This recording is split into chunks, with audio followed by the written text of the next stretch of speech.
E aí, minha rapaziada, como é que vocês estão? Mais um vídeo do canal Brownie Fogo, segundo dia de hoje. Olha a luzinha do Rock in Rio, mano. Caralho aí. Porra.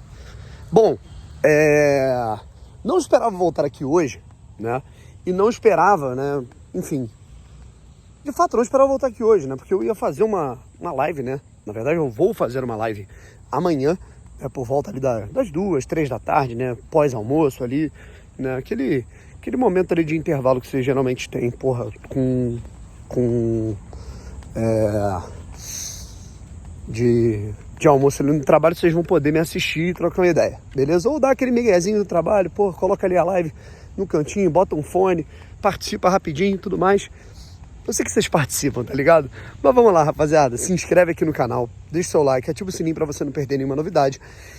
A gente teve entrevista importante do John Textor agora falando sobre o Lyon, né? Falando lá, na verdade, né? No Lyon, né? Tem algumas reflexões para fazer sobre isso. Eu quero falar aqui um pouquinho com vocês também, né? Além, né, dessas falas, né, do John Textor, né? Eu também quero falar sobre algumas situações referentes a tudo, né, cara? Pô, tem Alex Telles, tem Botafogo Corinthians. Enfim, se inscreve aqui no canal, deixa seu like, ativa o sininho para você não perder absolutamente nenhuma novidade. E tem uma situação também envolvendo Sérgio Ramos, né, que eu vou explicar aqui o que exatamente aconteceu, né, sem fazer alarde, né, sem... Sabe que eu não preciso disso, né, ficar de... Como é que eu posso dizer? Sei lá, clickbait, sabe que eu não preciso dessa parada, então vou explicar exatamente, né, qual é a situação, tá bom? Vamos lá. Primeiro de tudo, né, Sérgio Ramos oferecido ao Botafogo. De fato, alguém chegou ao Botafogo e ofereceu o Sérgio Ramos? A informação que eu tenho é de que sim, né? De fato, chegou um cara, né, com uma autorização para oferecer, né, o Sérgio Ramos para clubes brasileiros e bateu na porta do Botafogo. Ó, Botafogo, a gente tem que o Sérgio Ramos, ele, né, pode conversar com vocês para jogar no futebol brasileiro. Vocês têm interesse disso? Né? De fato, isso aconteceu, né? Brownie, foi o empresário, foi o próprio Sérgio Ramos que ligou para o Botafogo? Não. Como é que funciona essa situação, rapaziada? Para quem não conhece, né, a fundo como é que funcionam os aspectos de agenciamento aqui no Brasil, o que acontece? Existem caras que são empresários dos jogadores, sei lá, tem um atleta, vou chutar aqui, o Barbosa. O Barbosa tem um empresário dele, né, que é de fato um cara de um escritório, né, enfim, tem lá o escritório que cuida da carreira, das negociações do Barbosa, tá?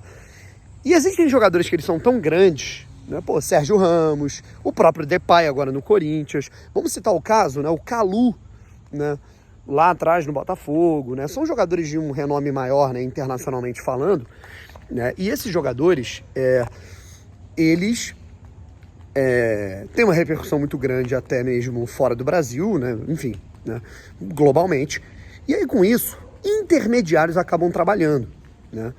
O que são intermediários? São aqueles caras que eles não são propriamente os agentes oficiais desses jogadores, mas eles têm uma autorização para fazer uma ponte entre o staff do atleta e o clube, necessariamente interessado ou não, né? E aí ganha uma comissão em cima disso, né? E esses caras, eles buscam esses atletas para fazer esse comissionamento. Provavelmente, esses empresários, esses intermediários, né, eles conseguem autorização. Isso aconteceu, lembram que rolou um burburinho do Mertens no Botafogo, lembram disso? Que o Mertens poderia ter vindo do Botafogo lá em 2022, né? Foi exatamente isso, o intermediário, ele entrou em contato com um agente, né, com o escritório do Mertens e falou, posso oferecer o Mertens para clubes do Brasil? Pode, ofereceu o Botafogo. Aí virou, porra, Mertens vai pro Botafogo. E não é bem assim. O Sérgio Ramos, ele não só foi oferecido ao Botafogo, como ele também foi oferecido através de intermediários, né, para o Flamengo, para o Vasco e para o Corinthians, né? Sobre esses clubes eu não sei qual é a situação, né? E agora a gente viu o Keylor Navas também sendo oferecido para o Grêmio, né? São jogadores aí de renome internacional e que estão livres no mercado, né? E aí com isso o Botafogo, ele entende, né, que é um orçamento, um salário altíssimo. A gente está falando do Sérgio Ramos, né, que embora estivesse no Sevilha tem um salário altíssimo, um dos maiores zagueiros da história do futebol, se machuca muito, tem 38 anos. Se fosse um cara que viesse, ele uma oportunidade de mercado, um cara que ele aceita ganhar muito menos do que ele já ganha, mas não é o caso, né, gente? Então, de fato não vale a pena, mas é uma reflexão, sei lá, gostosa de se fazer, né? Porra, o Botafogo, tá ligado? Podendo recusar o Sérgio Ramos, né? Uma parada que é meio curiosa, né? Mas, enfim, né? Continuando aqui o nosso papo, né? Eu vou até desvirtuar aqui o caminho, né? Que eu já estava chegando aqui perto, vou continuar, né, falando com vocês, aproveitando que o vídeo já está com quase 8 minutos. Eu tive um erro de informação, tá, gente? Eu tô maluco. Eu confundi o prazo de inscrição, a situação de inscrição da Copa do Brasil com a da Libertadores. O animal aqui começou o último vídeo falando sobre Copa do Brasil. Só que o Botafogo tá fora da Copa do Brasil, né? Óbvio, né? Eu comecei o vídeo falando sobre isso, inclusive, porque hoje tem Copa do Brasil, o Botafogo não joga, e a gente vai ter um período aí de descanso, treinamento, jogadores da data FIFA voltando, né? E com isso, né, o prazo de inscrição na Libertadores é até o dia 13, rapaziada. Então dá para inscrever sim jogadores na Libertadores até o dia 13, né? Não tem problema nenhum. O Alex Telles, inclusive, bidou, né? Tá no bid, né? E além dele estar no bid, ele também pode ser sim inscrito, por que não, no próximo jogo na Copa Libertadores. Então tá aí disputando posição, né? Possibilidades aí interessantíssimas. Outro cara, né, que também tá no bid e que pode, por exemplo, ser titular no sábado, que tá jogando muito bem, é o Vitinho, tá? Que a informação que eu tenho é que ele tá treinando muitíssimo bem, que o Vitinho tá arregaçando nos treinos, né? E eu tô... as informações que eu tenho é de que, tipo assim, se o time já tava tinindo antes, com a chegada desses reforços, com a chegada desses caras, né, cara, pra incrementar o time, a equipe, a parada melhorou ainda mais, gente. Melhorou ainda mais. Enfim, desculpem por esse erro de informação. Inclusive, se vocês não viram o meu último vídeo, que eu falei situações bem interessantes aí sobre o Botafogo e Corinthians, né? Que vai ser um jogo muito difícil. O Botafogo vai enfrentar uma equipe que vai lutar pelo menos para tirar um ponto do Botafogo no estádio Newton Santos, para tentar voltar para São Paulo com um ponto, porque venceu o Flamengo. É um Corinthians que está motivado com essa chegada do Depay. Eu não acho que ele venha jogar. Não, o Depay chegou hoje aqui no Brasil, mas não sei se, treinamento, adaptação, né? O cara não estava de férias, né? Estava livre do mercado, já não joga há muito tempo. Não sei se ele já vai chegar querendo ser relacionado para um jogo no gramado sintético, né? Enfim, que esse cara tem essas frescuras, né? Mas enfim, vai ser um jogo muito difícil. O Botafogo que não tem o Gregory, né? Que tá suspenso. É um cara muito importante para esse sistema de perde-pressiona do Botafogo. E além do Gregory, né? Tem essa situação também que envolve o Arthur Jorge, né? O Arthur Jorge, ele tá suspenso, né, pelo terceiro cartão amarelo, leva muitos cartões, e aí o Franklin, né, que é o seu auxiliar principal, ele pode ser o cara ali à beira do campo, comandando a equipe, né.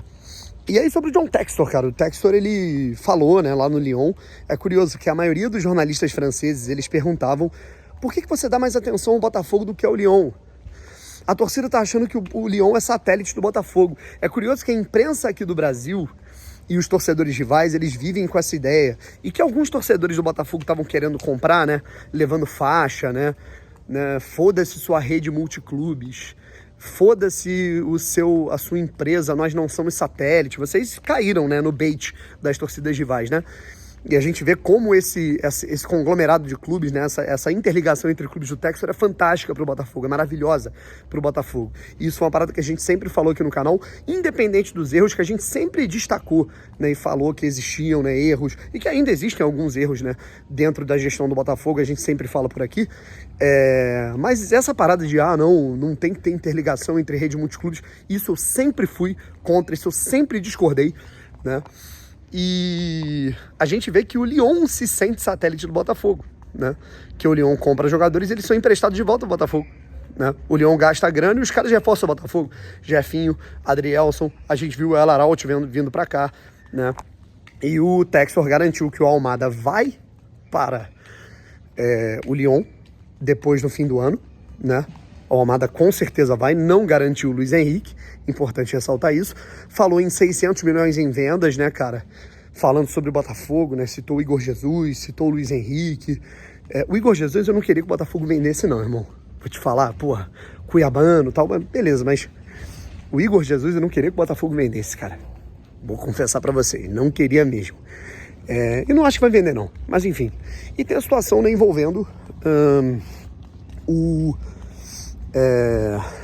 também o Crystal Palace, né, que o Crystal Palace pode realmente vender a sua parte do Crystal Palace, e aí podemos ter novidades, porque o Textor pode ir para cima do Everton, né, para ter um novo clube dele na Premier League. E aí, meu amigo, essa rede multiclubes do Textor vai ficar ainda mais forte. Valeu? Ó, amanhã por volta de 2, 3 da tarde, não sei, fica ligado, que a gente vai ter live aqui. Valeu? Fui!